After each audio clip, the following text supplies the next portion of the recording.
Next on our agenda is agenda item number 24. This pertains to Clearview AI. If we can have representation from Cobb County Police, please join us up front. Good morning, Commissioners. Good morning. The purpose of this agenda item is to approve an agreement with Clearview AI, Inc. for facial recognition services. The Cobb County Police Department is undergoing a complimentary pilot with Clearview AI facial recognition platform. This platform is a revolutionary investigative tool which enables law enforcement agencies to receive high-quality leads while expending fewer resources. There are more than 3,000 law enforcement agencies in the United States using this product right now. Having access to this platform has allowed officers and detectives to generate investigative leads on multiple very serious cases through our time during this pilot. Clearview has also helped our department provide leads to other agencies identifying suspects in 2 separate murder investigations and even positively identifying the victim in one of those cases when detectives could not otherwise identify that person. Clearview AI's facial recognition algorithm is ranked number 1 in the United States, is verified by the National Institute of Standards and Technology. They have a facial recognition vendor test, which is the country's foremost authority on technology performance standards. The proposed agreement, as approved by the County Attorney's Office, is for a 36-month term at a cost not to exceed $17,995 annually. As stated in the agreement, a 90-day written notification to cancel is required if years 2 and 3 are not yet funded. No additional funding is required for this initial subscription. The annual cost is $17,995 and will be requested in the FY24 and FY25 budgets. Our recommendation is that the Board of Commissioners approve an agreement with Clearview AI, Inc. and authorize the purchasing director to execute a purchase order and any other necessary documents. Thank you, Chief. With that, Commissioners, I'll make a motion that we approve this agenda item. Is there a second that we can have for discussion of this matter? Second. All right, second. Any discussion? Just some questions. Please. Go ahead, Commissioner Burrow. Congratulations again, first of all. Thank you. Great job that our public safety does. How long have we been in the pilot program? Well, we were in the pilot program for about 6 or 7 months. They were extending it, but because we elected to postpone and do a little bit more work and a little bit more community outreach, our subscription was actually canceled, so we have not had it for several months. Okay. Because I remember this came before us before, and we pulled it to further look into everything, because we did have some opposition then as well from the public. Yes, and I was very grateful for that opportunity to engage our public, as I would be as well for the people who have come up today. There are some very large misconceptions about this product and about our intents to use it. So I'll be happy to engage with the folks that have been up speaking on this issue, because it's just not accurate information, although I could certainly share their concerns 100%, and that's what took us so long to embrace this technology. Right. And I think the concern is that was stated, that I heard the most, was, the government will have their identity. And can you kind of explain that this is a tool for the police and it's not like it's everywhere or goes out publicly? Yes, ma'am, and thank you for the opportunity to explain that. We, first of all, we are very, very careful in watching emerging technology. Emerging technology often collides with privacy concerns in the citizenry and also with rules and regulations that may be in place in various locations.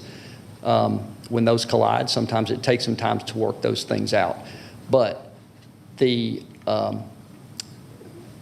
been watching facial recognition for a while, watching it mature to ensure that it is actually accurate. It's extremely accurate. This product is the #1 most accurate product in the United States.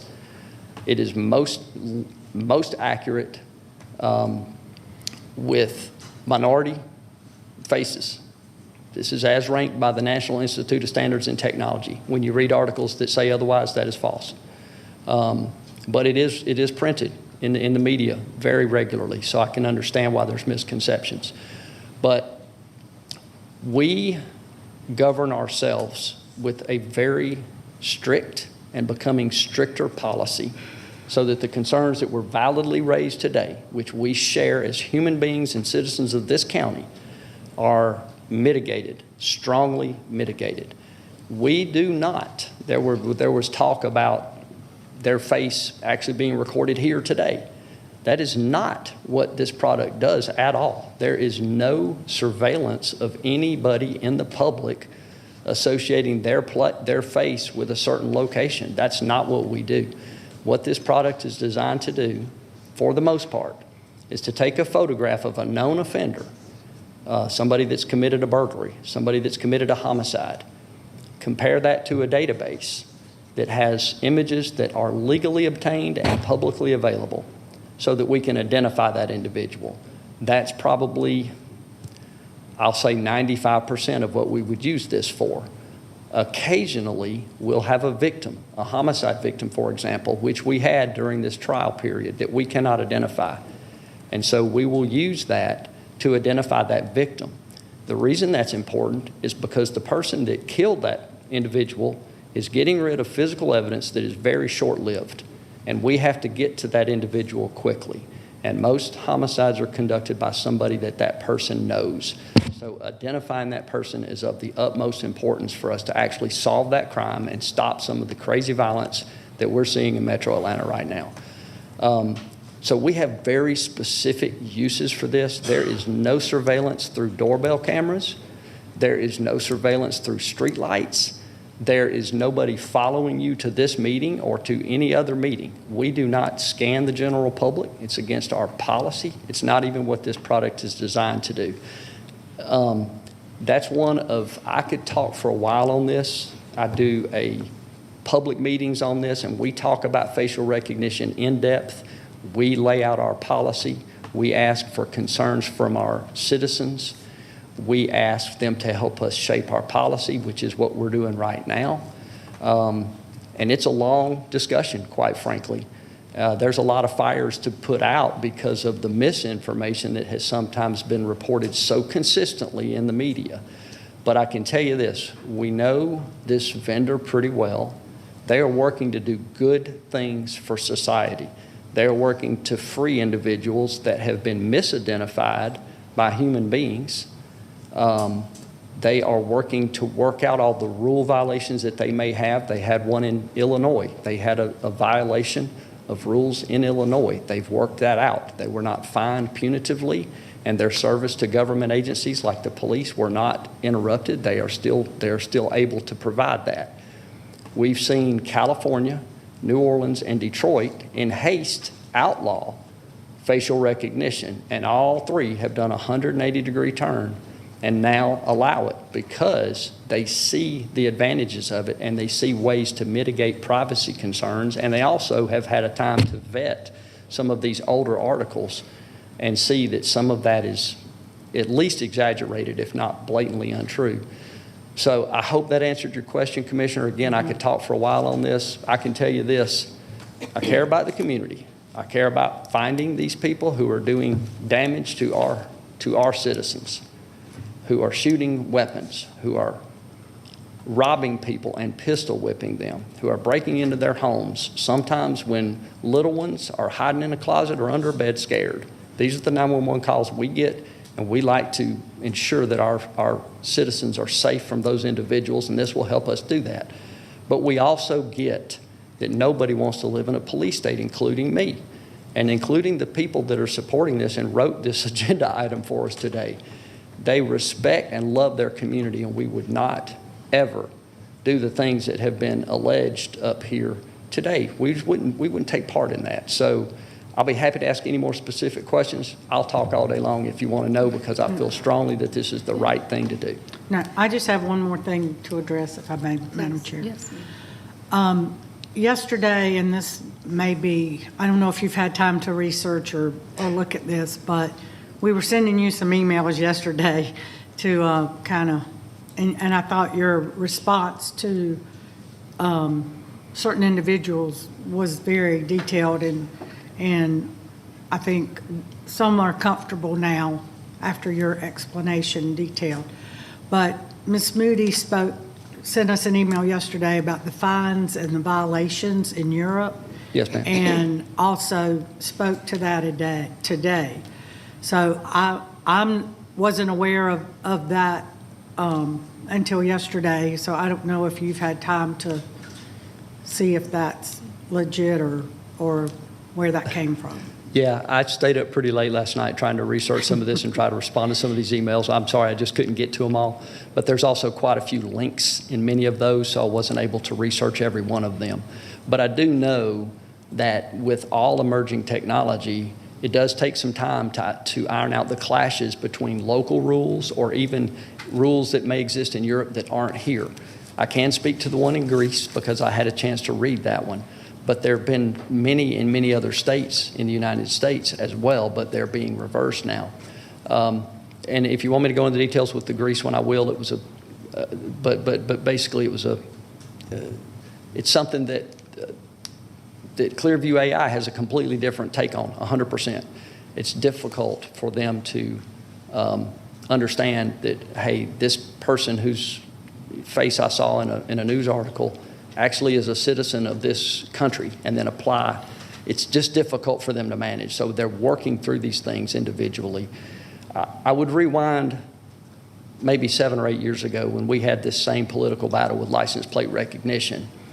And I think y'all all understand the incredible impact license plate recognition has on our county and across this nation. It's astounding how valuable a tool that is, and how I don't think we've had any citizen harmed by that in this county at all. But yet for 5 years, I had a political battle to get that technology done here.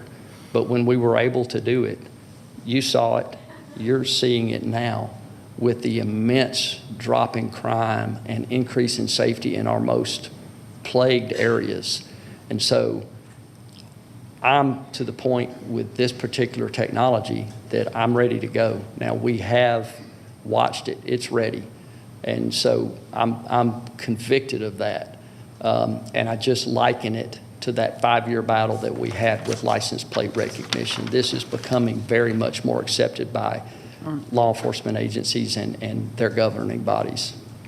And I would just say, I know we have had facial recognition rolled out in the public in the past.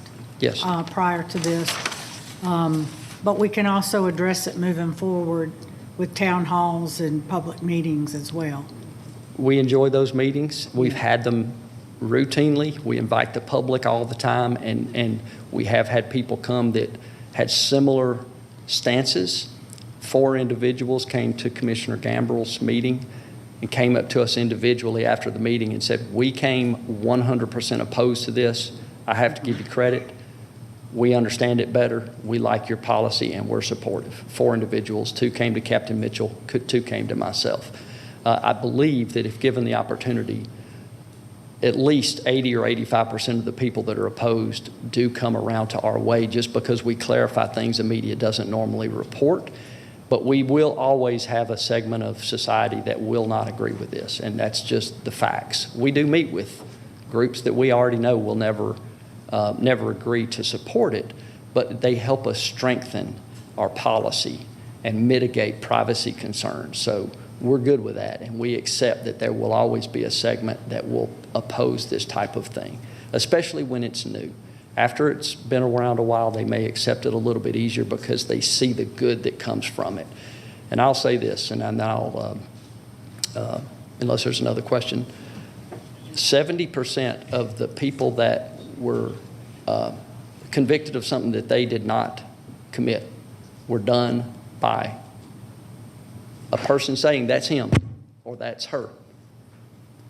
That's not good when we have data and science that can prove it is or isn't him or her. This is so much better than what society already accepts. Society already accepts that we take a photograph and put it on the news and say, does anyone recognize this individual? And people call in. When they call in, we don't just get a warrant. We go do an investigation to see if that person really did it. It's exactly what we do with facial recognition. If we get a return that we believe is the person, we go through a series of steps to make sure that's accurate. But then after that, it's just a tip. It's just a tip. It's like somebody called in and said, hey, this looks like my cousin. We do an investigation after that to make sure that we look at exculpatory evidence and confirming evidence to see whether or not that person was in the area at the time. Were they there? We interview them. Are they telling us the truth? Are they not telling us the truth? Do we have physical evidence that we can associate with them? Do we have... we do an investigation, is what I'm saying. And we require them to go obtain information. If they believe they have probable cause, they still have to go to their supervisor, only because this is facial recognition.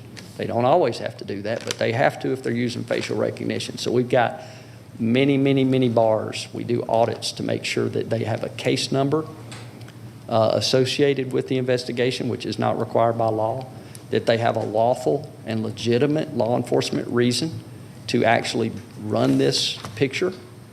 And we define those reasons. There's only a few reasons that we give them to do this. We can't just do this for anybody. So we have a series of steps that people have to go through to use this. We've taken facial recognition and brought it into a very small group of officers that are highly trained. It's much easier to ensure that they're, conforming to policy, and they're much easier to audit. So we're doing a lot of things proactively to mitigate the concerns that you heard this morning. Thank you, Chief. Yes, ma'am. Thank you. All commissioners, I perceive, have questions. Go ahead, Commissioner Gambrill.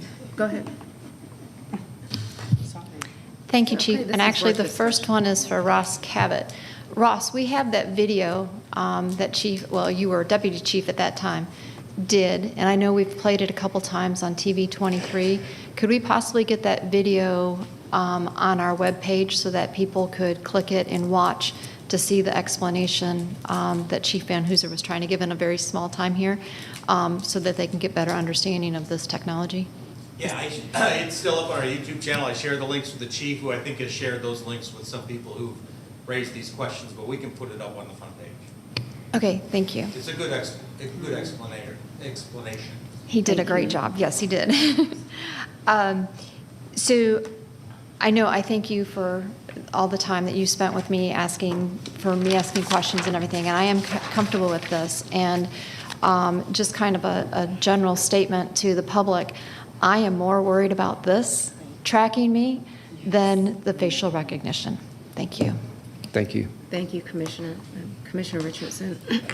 Sure thing. Yeah, thank you so much for all of the very hard and diligent work, and appreciate you kind of going through some of my grilling. I do have some questions just for the purpose of making sure there's more clarity on a few points.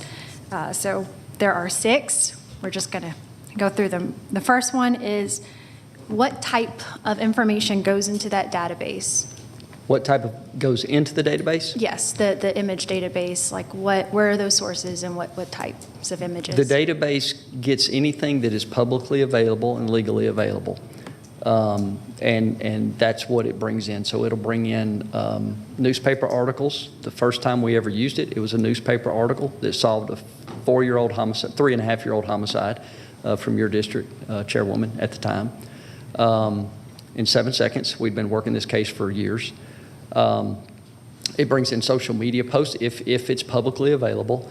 It brings in blogs. It brings in anything that's actually publicly available. So some of the complainants are people that have opposed this. If you put their name into Google, you will see their photographs. It's publicly available right now through Google or Bing or any other website that does that type of thing. So they basically, anything that's publicly and legally available, they have access to it, and we can actually see those images. Okay. Second question was what community outreach has been done over the time, and who was included in that outreach? Well, thank you. That's a good question. And I think the last outreach that we really did was the Future of Policing meeting with you. We talked about emerging technology in that meeting, and we did a lot of other things. But we advertise as heavily as we can through our public is invited, and we try to push that out and get as many people as we possibly can to those meetings. In addition, though, we will normally meet with you guys and get input on things that we're looking at. And we also meet with smaller groups that we precinct discussion group members, which you're familiar with, at each precinct to kind of bring them into this is what we're looking at. Do you have concerns? Can we help you understand this better? And then mitigate those concerns with policy. So we do a lot of public outreach for these things. And we often do get people that oppose us to come to these. But generally, we have support for those in the end. Right, but which community groups, just so that people can know some of the groups? Yeah. Well, we met with Cobb Public Safety Coalition, for one, because they actually expressed concern about this on the last one, and that's why we removed it. We met with all of them. We did a pre-survey to get their opinion of facial recognition before the meeting. We did a post-survey. At the end of that meeting, 100% of the people who were concerned and asked you guys to pull it were in support of it after they heard the rest of the story. We've met with our general public. We've met with you, and of course, we met with Fallon.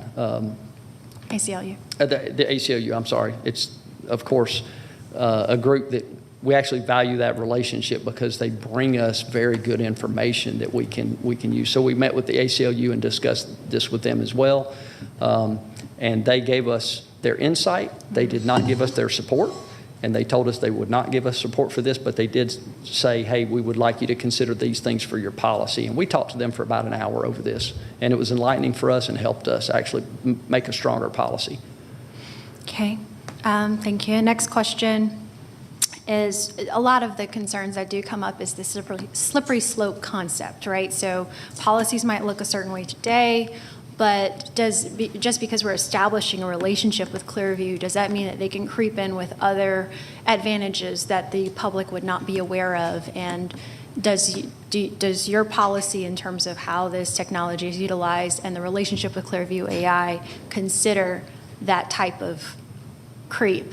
Are there things that we are limiting to come back? 100%, absolutely.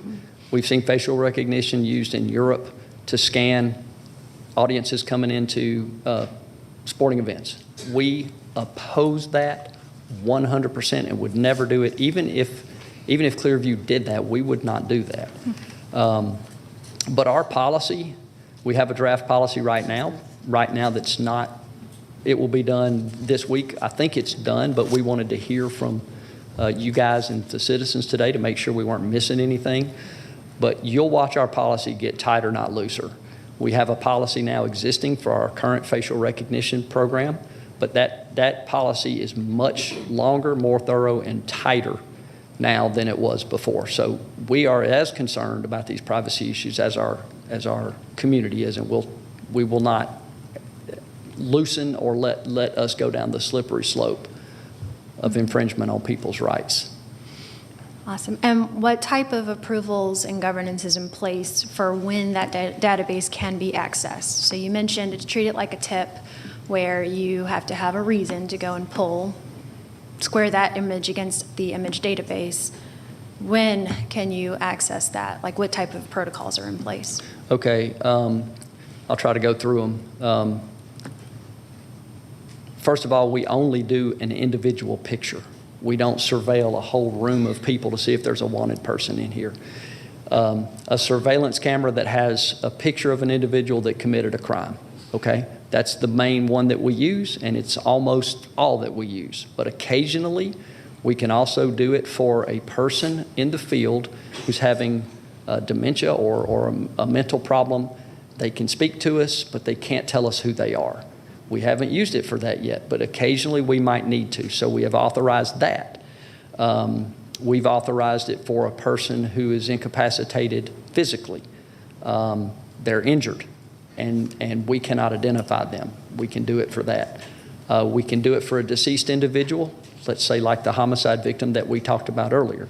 We can do it for that individual. We can do it for locating, and this is a sad one, but when individuals, when we get a tip, in fact, we just got an award from the GBI for handling the most child ICAC, Internet Crimes Against Children leads. In those investigations, that suspect's been identified for us usually by the state, but we can take his face and look for him in other social media platforms where he's trying to attract children. We can also use it to identify unknown children, sadly. We have pictures from a computer from one of those suspects, and we see children that are not yet identified. So we can put those children's faces in this, and oftentimes we're able to identify that person, and that person is a whole nother story. But we're able to identify those children. And there may be one or two that I've missed, but it's literally a list, and it's all that we can use it for. We can't use it outside that. Did you want the rest of the steps? I just wanted to know, and who does the actual authorization? Our right? So facial recognition unit. To use it, yes. The facial recognition unit calls that. So if a detective were to say, hey, I want to identify this person, but they don't give us a legitimate law enforcement reason, they don't give us a case number, and that, let's say their legitimate law enforcement reason is outside those listed, the facial recognition unit will say, we can't process this, it's outside policy. Okay. We have audits in place, 2 different types of audits in place with the new policy, that will ensure that we are compliant. They're sample audits, but we'll be doing sample audits for case number and reason, and we'll also be doing deeper dives where we look to make sure the detectives have done the corroborating evidence, checked with their supervisor, all the other good stuff that's in the policy. Okay, and 2 questions left. The next one is, given Clearview's bad press that you referenced earlier, how are we validating that it is inaccurate? What's accurate? That the bad press is inaccurately reported? Well, if you actually read the other side of the story, Clearview has press releases. Some of these things have actually been settled now through lawsuits. So you just read and do follow up. It's not easy to find some of that, but the details are there if you just go look. Okay. And so basically it's mostly reading. Some of it is literally pulling the NIST tests because Clearview has been alleged to be inaccurate. That's actually false. The tests are very, very, you might understand them, Chairwoman might understand them, but my background not being a Georgia Tech graduate, it's very complex and very complicated. But just hearing the other side of the story, to be honest with you, and validating that through NIST, through closed lawsuits and that type of thing is what's helped us to see that this is, and I won't say it's wholly untrue, it's not at all. It's an emerging piece of technology that's clashed in some cases with rules and regulations and things like that. So there are validity to some of this, but by and large, the things that people believe about it is wholly inaccurate. Okay, and then the very last question, so thank you all for going on this ride with me. Were there any incidents during the pilot? Were there what? Incidents, like issues, concerns, things that arose that were No, ma'am. bad for the community Oh, during no. the pilot? Everything that we did with this was great. And every citizen in Cobb County would say it's great, even the people that are opposed. What we did with this was great. We identified homicide perpetrators, we identified homicide victims, we identified property criminals that we had been seeking for a while. This is a good thing, and I think in the end, I think everybody will agree with that, and I think we'll look back on it like we did LPR and say, hey, this is actually a good thing. It actually helps us be safer. And I think that in the end, I think we'll have community support on this. I really do. Okay. Well, that concludes all of my questions, and just want to say I appreciate the diligence with partnering in the community and really pressure testing every aspect of this because, as you can imagine, there's a lot of concern. But thank you. Thank you. I've learned a lot through this process also. Y'all will be better prepared next time. Thank you. Commissioner Sheffield. Thank you, Stewart. Thank you so much for meeting with me, meeting with the civic organizations in my community, and also individuals. And when you and I met initially some months ago, it might have been earlier this year, one of my concerns was racial profiling, which was also brought up here today. And you mentioned earlier that this system is a little bit more accurate than the way we've been identifying perpetrators in the past. So if you can just spend a little time talking about how or why or what makes this system more accurate as it relates to identifying people of color. Yes, ma'am. Thank you for the opportunity to address that. That's been one of the long-standing complaints against facial recognition in general and against Clearview AI. Facial recognition companies submit their algorithm to the National Institute of Standards and Technology, which is a government-run body that evaluates various types of technology. But they have a section that just does facial recognition, and hundreds of companies put their algorithm to the test through that process. They do test by race, and what they found with Clearview AIs is that they are the #1 most accurate in the country. Their algorithm was over 99% accurate on every single race, but the lowest performing race was actually Caucasian. That was 99.7% accurate. That was the lowest, if I'm not mistaken. It might have been 99.6%, but it was 99.6 or 99.7. African American was, I believe, 99.8%, if I'm not mistaken. So that is the validity of the accuracy will be out of your mind if you ever see one of these and actually see the corroborating evidence that we later have to prove that this individual was actually guilty of the crime. It's truly amazing, and most of the time you can tell immediately that does look just like this person. Doesn't mean it is him, but it does. It's impressive. On the flip side of that, as an investigator over the years, I have seen surveillance footage or a picture from surveillance cameras that to me looked like another individual, very much. And if I showed you those two pictures, you would say it's probably the same person, but it was not the same person. The human eye, and we actually did a reverse on this using this technology. We took those two pictures of the individual that we thought it was, and the picture from LA Fitness. And we did a facial recognition comparison inside the system to see, would it be better than us? Now, we already knew it was the wrong person, but to us it looked the same. Facial recognition said it was the wrong person. You have the wrong person, you're wrong. That is powerful to me. And that's the basis for the program that Clearview AI has started to help police not arrest the wrong person, which is very big, of course. We want to protect people, but we certainly don't want to arrest an individual that did not do what we believed he did. Did that answer your question, Commissioner?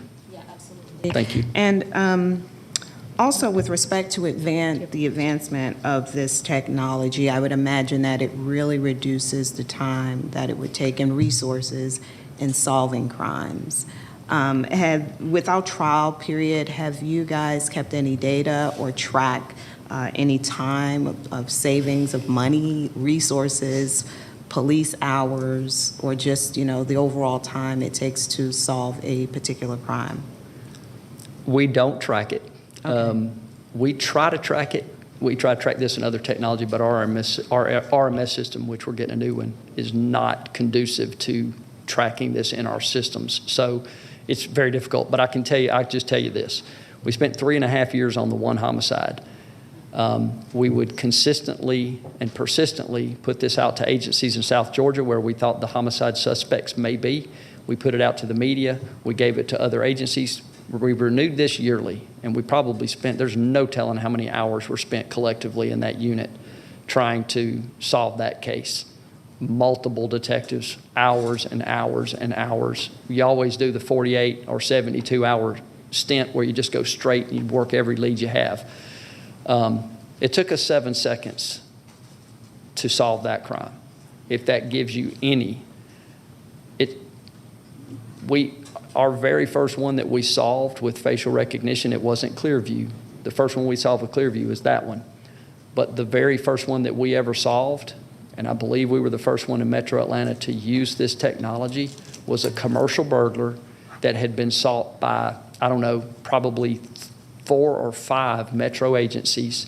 Every one of those agencies had detectives working that guy, and every one of the agencies had put out a bolo, a lookout, and sent it to all the other agencies. We were swapping bolos, didn't even recognize it was the same person.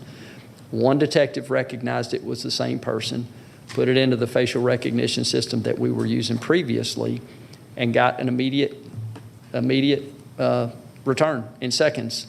And we were able to find out that his background, he was a burglar. He was a commercial burglar.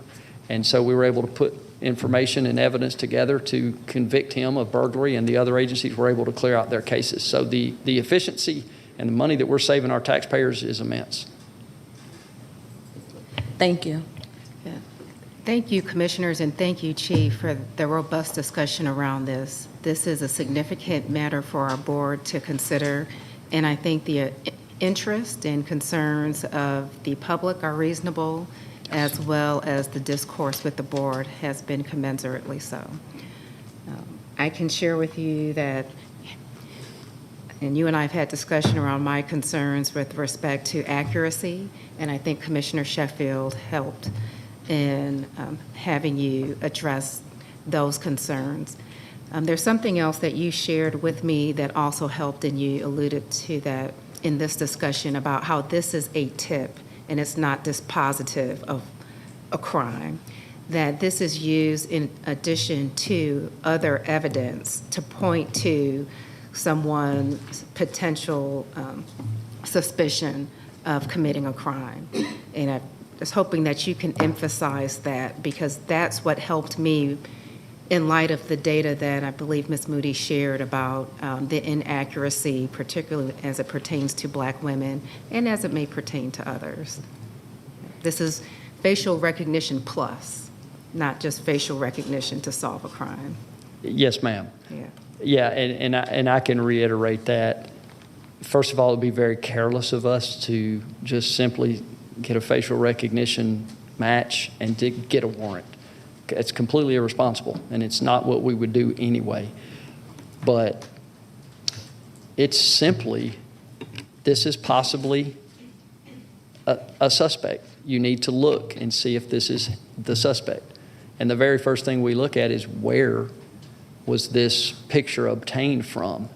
If the picture was obtained from, the Middle East, and it's a local crime, we can deduce that it's possibly not going to be that person. But there is a host of evidence that we can get now in the present age that's, I hate to say easy, but it's pretty easy to tell where people were and what they were doing. And so we do not take charges on any individual. I think people have the misconception that we have the picture, we put it into a machine just like they do on television, and there he is, and case solved. Not at all. When we get the facial recognition match, that's when the work starts. That's when the investigation starts. And then you look at that individual with an open mind. We talk about exculpatory evidence, evidence that shows the person didn't do it. Seek that. And in trying to seek that, you'll see whether or not this individual conducted or committed the crime. So yes, ma'am, it's simply a lead. It's just where we start. It would be just like somebody seeing one of our lookouts and saying, I think I know that individual. And they call us and say, that looks like so-and-so. That's when we start an investigation. And if we can't develop information that the person did it, then we're not going to rely on that tip, if that makes sense. So I hope that answered your question. It does. Something else that you and I did not discuss much, and I was prompted to start looking at it this morning. I've actually been reviewing it up here, and it was based on an email that we did receive from Ms. Muti with respect to Clearview AI. So while that conversation we had gave me more confidence in Cobb County Police, I am concerned about my level of confidence with Clearview. And I appreciate you being here today, but Clearview isn't here today. And they have had some recent findings, and I'm looking here at a case in Illinois, and you referred to that. Yes, ma'am. And it looks that there is a, there is a Biometric Information Privacy Act in Illinois that Clearview has to come into some type of compliance with that governs the use of this biometric data. I'm not sure of what protective framework we have here within Cobb County and within the state to ensure that there aren't abuses of uses of information. That's my concern at this point. And because they aren't here, I don't have the ability to ask. You did state that you're developing a policy here in Cobb County. I think that's going to be very important for us to understand as a board. I'll give you one example. So there have been concerns about officers individually going to Clearview, getting access to this information without informing their employer. Yes, ma'am. So you might have an employee that's using it for their own personal usage outside of what we're doing here today.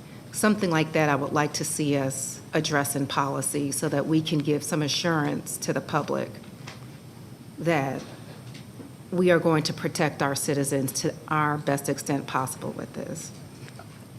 Thank you for that input. We actually wondered, how could you abuse this? We saw that possibly a breakup and a new boyfriend arrives, and a police officer might want to know who that new boyfriend is, and so he might want to do a facial recognition. The great thing about, we did anticipate that. It's actually already in our current policy, but we are tightening that now because what we're doing is bringing facial recognition into a very small group. There's very few that can do it now, but we're making it smaller. But the individual requesting officer has to tell us, what's your law enforcement reason?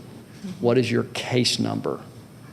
That's the key, because then we can make sure that the case is what he says it is, and that there's a actual picture in that case file that matches the picture you sent us. Okay. So yes, ma'am, that is something that we have anticipated, something that's already in our policy now, but we're very much tightening it, and that we will practice oversight on, not only through policy, but also through our audits where we do the deeper dives. And so Right. we have anticipated that, and it's because of our great community and you guys bringing us these thoughts.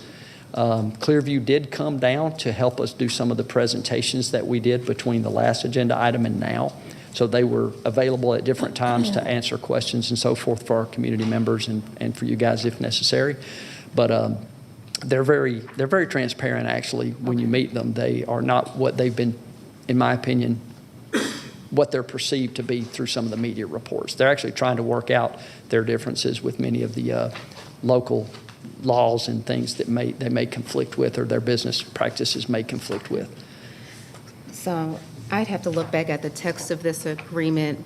Certainly, it would be my desire, and I think it's reasonable, that this contract isn't put in play until that policy has been vetted and agreed upon, just for our protection, because I don't know what precludes Clearview from selling that data directly to an employee, even if you have your policy, because as a governmental entity, that doesn't necessarily mean we can regulate their private activity, but we can regulate our employees and say, as an employee of Cobb County, it is our expectation that you not contract directly with Clearview for personal use of information. So That's a good thought. Yeah. We didn't think of the personal use part. We do prohibit our employees from using facial recognition programs that are not authorized by the county.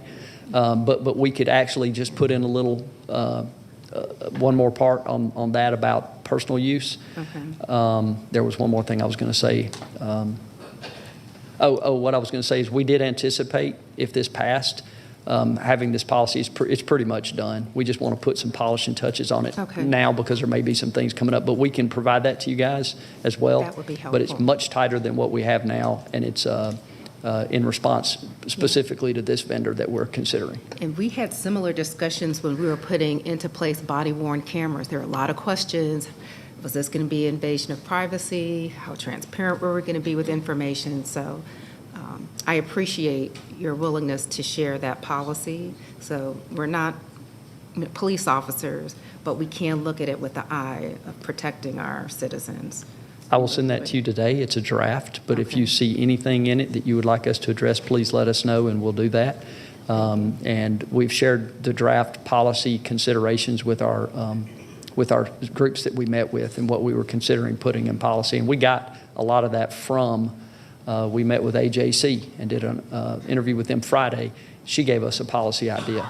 The meeting with Cobb Public Safety Coalition and the meeting with the ACLU also gave us ideas to put in the policy to strengthen our policy. So we'll add that.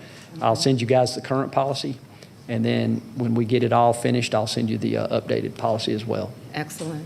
You mentioned the term audit, so that's something I also see reflected in this settlement with the ACLU. And I think we already audit our law enforcement procedures, but that's something else suggested. And again, we can talk about these things. I think you've clearly articulated the value of this and how it's helped us become a safer county. And I think the citizens have clearly articulated their concerns too around privacy.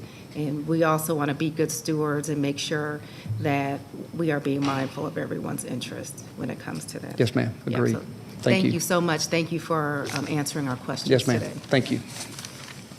With that, Commissioners, we had a motion and a second, some very robust discussion. I'll call the question. Thank you. The motion passes 5-0. Thank you. Thank you. Chief.